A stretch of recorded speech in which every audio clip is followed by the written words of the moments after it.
தமிழ் ஜனம் நேயர்களுக்கு வணக்கம். இன்று நம்முடன் இணைந்திருக்கும் சிறப்பு விருந்தினர் தமிழக பாஜக மாநில பிரச்சார பிரிவின் தலைவர் திரு குமரி கிருஷ்ணன் அவர்களை வரவேற்று நம் நிகழ்ச்சிக்குள் செல்லலாம். சார் வணக்கம். சார் வணக்கம். சார், ஜெயக்குமார் அவர்கள் என்ன சொல்லியிருக்காரு அப்படின்னா, பாஜக கூட கூட்டணியில் இருந்ததுனால தான் 40,000 முஸ்லிம்ஸும் கிறிஸ்டியன்ஸும் எங்களுக்கு ஓட்டு போடால, அவரோட நாங்கள் பாஜகவோட கூட்டணியில் இல்லை அப்படின்னா நாங்கள் வெற்றி பெற்றிருப்போம் அப்படின்னு சொல்லி. ஆமாம், 40,000 கிறிஸ்தவர்களும் முஸ்லீம்களும் எங்கள் பின்னாடி இருக்காங்க, நான் ராஜா மாதிரி ராயபுரத்தில் ஜெயிச்சிருப்பேன், இந்நேரம் நான் எம்எல்ஏ ஆகியிருப்பேன் அப்படிங்கிறாரு. மதவாதம் பேசுகிறார். அப்படின்னா அதிமுக மதவாத கட்சியா? மதவாத கட்சி தானே, அதை ஒத்துக்க முதல்ல. என்ன 40,000 முஸ்லீமும் கிறிஸ்டின்களும் பாஜக இருக்கனால எங்களுக்கு ஓட்டு போடலைன்னு சொல்கிறீங்க? அது மதவாதம் தானே. மதவாதத்தை இப்படி அப்பட்டமாக யாருமே வெளியில் பேசுனது கிடையாது. எடப்பாடி போய் அந்த முஸ்லீம்கள் மாநாட்டில் போய் நின்றுக்கிட்டு சொல்கிறாரு, நான் இப்போ உங்ககிட்ட வந்துட்டேன் பாத்தியலா, வந்துட்டேன், பிஜேபியை விட்டுட்டு வந்துட்டேன் அப்படின்னாரு. சுத்தமான மதவாத கட்சி தான் அதிமுக அப்படிங்கிறத அவர் ஜெயக்குமார் நிரூபித்து காட்டியிருக்கிறார். ஆனால் பாரதிய ஜனதா கட்சி மதச்சார்பற்ற கட்சி. ஹிந்து மதமே மதச்சார்பற்ற மதம் தான். ஹிந்துத்துவம்னா என்னன்னா அது மதச்சார்பற்ற தன்மை. ஹிந்துத்துவம் என்ன சொல்லுது? மனிதர்களிடம், விலங்குகளிடம், புழு பூச்சிகளிடம், பயிரினங்களிடம், எல்லா உயிரினத்திலும் இறைவன் இருக்கிறான். இதுதான் இந்துத்துவம். அப்ப எல்லாரிடமும் இறைவன் இருக்கிறான் என்று சொன்னால் அது முஸ்லீமிடமும் கிறிஸ்தவனிடமும் சீக்கியனிடமும் இறைவன் இருக்கிறான் அப்படிதானே அர்த்தம். அப்போ அது மதச்சார்பா? அதுதான் மதச்சார்பற்றது. எல்லார்கிட்டையும் இறைவன் உண்டுன்னு இந்து தான் சொல்கிறான். இந்துக்காரன் தான் ஆட்டோவில் எல்லா மத படத்தையும் வச்சுருப்பான். ஒரு மசூதியை வச்சுருப்பான், ஒரு இயேசுவையும் வச்சுருப்பான், பிள்ளையாரையும் வச்சுருப்பான். ஆனால் கிறிஸ்தவன் அப்படி வச்சுருக்க மாட்டான், இயேசுவை மட்டும்தான் வச்சுருப்பான். இஸ்லாமிய அதெல்லாம் வச்சுருக்க மாட்டான், மசூதியை மட்டும்தான் வச்சுருப்பான். அவங்க தான் மத சார்பு. இவர் ஜெயக்குமார் என்ன சொல்கிறாருன்னா, நான் பிஜேபி இல்லாமல் இருந்திருந்தால் 2019 2021 எனக்கு 40,000 முஸ்லீம்களும் கிறிஸ்தவர்களும் இருக்காங்க, அவங்களெல்லாம் எங்களுக்கு ஓட்டு போட்டிருப்பாங்க. பிஜேபி கூட்டணி இருந்ததுனால அவங்கள ஏன் பிஜேபி கூட்டணி இருந்ததுனால அவங்கள ஏன் ஓட்டு போடலை? பிஜேபி மதசார்பற்ற கட்சி தானே. நீ அது இந்து கட்சின்னு சொன்னா இந்து மதம் மதசார்பற்றது தானே. இந்து மதம் மதசார்பற்றதா இருக்கிறதுனால தானே 40,000 கிறிஸ்தவனும் முஸ்லீமும் ராயபுரம் தொகுதியில் இருக்க முடியுது. இஸ்லாமியர்களுடைய கிறிஸ்தவர்களுடைய எண்ணிக்கை கூடிக்கிட்டே போகுது. அப்ப இந்து மதம் மதசார்பற்ற மதமாக இருக்கிறதுனால தான் அது சாத்தியப்படுது. அப்ப ஜெயக்குமார் என்ன பேசியிருக்காருன்னா மதவாதியா பேசியிருக்காரு. அவர் கிறிஸ்தவர்னு நினைக்கிறேன். ஆனால் 2024 இப்போ மக்களவை தேர்தலில் பாஜகவோட கூட்டணி பிரிஞ்சதுனால தான் எங்களுக்கு 1% அதிகமாக இருக்குது வாக்கு சதவீதம். எங்கே அதிகமாச்சு? எதை விட்டோம் அதிகமாச்சுது? 40% இருந்தது அவங்க ஓட்டு வங்கி. அவங்க ஜெயிக்கும் போது எவ்வளோ 20% வாங்கியா ஜெயித்தாங்க? 40. அவர் என்ன பேசுகிறாருன்னு தெரியல எனக்கு. அவர் பேசுகிறதுல என்ன உண்மை இருக்கு? அப்போ ஜெயலலிதா என்ன 25% ஓட்டு வாங்கிட்டா இருந்தாங்க, 42% ஓட்டு வாங்கியிருந்தாங்க ஜெயலலிதா.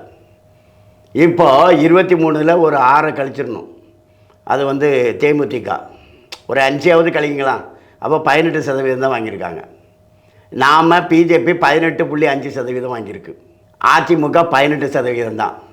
தேமுதிகவை கழிச்சா இது நம்ம கூட்டணி 18.5% வாங்கியிருக்குது நம்ம கூட்டணி. சரி, அவங்க 23 இருக்கட்டுமே. அப்போது நம்மளை விடவும் ஒரு 5% தான் அதிகமாக வாங்கியிருக்காங்க.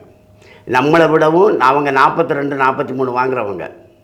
43 எங்கே இருக்குது, 18 எங்கே, ஒரு 20 40 23 25% நம்மளை விடவும் அதிகமாக வாங்குவாங்க அவங்க. அதுதான் அதிமுகவினுடைய நிலைப்பாடு. அப்போ 42 இருந்து இப்போ அவங்க வாங்கியிருக்க 23 கழிச்சா 1%. அப்போ ஜெயலலிதா 23% தான் வாங்கினாங்கன்னு சொல்கிறாரு. கடந்த முறை வாங்கினதை விட 1% அதிமுக அதிகமாக வாங்கியிருக்காங்க அப்படின்னு சொல்கிறாங்க. அது என்ன கணக்கு சொல்கிறாருன்னு தெரியல எனக்கு. கடந்த முறையும் தோற்றுருப்பாங்க. அது என்ன 1% அதிகமாக வாங்கினாங்க? அம்மா புரட்சி தலைவி அம்மா தலைமையில் அதிமுக என்ன வாங்கிச்சு, எடப்பாடி தலைமையில் என்ன வாங்குது, இதுதான் பேச்சு.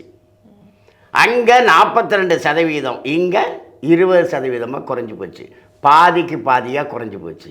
அது தோல்வி இல்லையா? பிஜேபியை விடவும் பின்னுக்கு வந்துடுச்சு. அது தோல்வி இல்லையா? 12 தொகுதியில் பாஜக 2வது இடம், அதிமுக 3வது இடம். பாஜகவுக்கு பின்னாடி கிடக்குது. பாஜகவை விடவும் 20,000 ஓட்டு 50,000 ஓட்டு குறைவாக வாங்கியிருக்கான் அதிமுக காரன் 12 நாடாளுமன்ற தொகுதியில். அது பின்னடைவு இல்லையா? அப்போ ஜெயலலிதா இருந்தாலும் அப்படி தான் நடந்திருக்குமா? அது அவர் என்ன சொல்கிறாருன்னு தெரியலை. அவர் மதவாதம் பேசுகிறாரு. அவர் நான் முஸ்லீம்கள் இருக்காங்க, எங்களுக்கு கிறிஸ்தவர்கள் இருக்காங்க, அவங்க எல்லாம் ஓட்டு போட்டிருப்பாங்க, பிஜேபி வந்தானே, ஏன் பிஜேபி வந்தால் முஸ்லீமை கிறிஸ்தவனை ஏன் ஓட்டு போடக்கூடாது? பிஜேபி என்ன மதசார்பு கட்சியா? அப்படி கேட்டோன்னா அவன் சொல்லுவான் பிஜேபி இந்து மதத்து சார்பான. இந்து மத சார்பு என்ன சார்பு? இந்து மதம் இந்தியாவின் மதம். சரி, இந்து மதத்துக்கு ஒன்றும் இன்னொரு மதம் எதிர்ப்பு கிடையாது. இந்து மதம் மதச்சார்பற்ற மதம் தானே. அப்போ பிஜேபி இருந்தால் கிறிஸ்தவனை முஸ்லீமும் ஓட்டு போட மாட்டான் அப்படின்னுக்கிட்டு ஜெயக்குமார் சொல்கிறாரு. பிஜேபினா நாங்கள் ஓட்டு போட மாட்டோம், நாங்கள் எல்லாரும் சேர்ந்து தான் ஓட்டு போடுவோம், ஆனால் பிஜேபிக்கு எதிராக தான் ஓட்டு போடுவோம்னு சொன்னால் அது மதவாதம் இல்லையா? நான் மதவாதம் தான், எங்கள் கட்சி மதவாத கட்சி தான் அப்படின்னு சொல்கிறாரு. எடப்பாடி என்ன சொல்கிறாரு?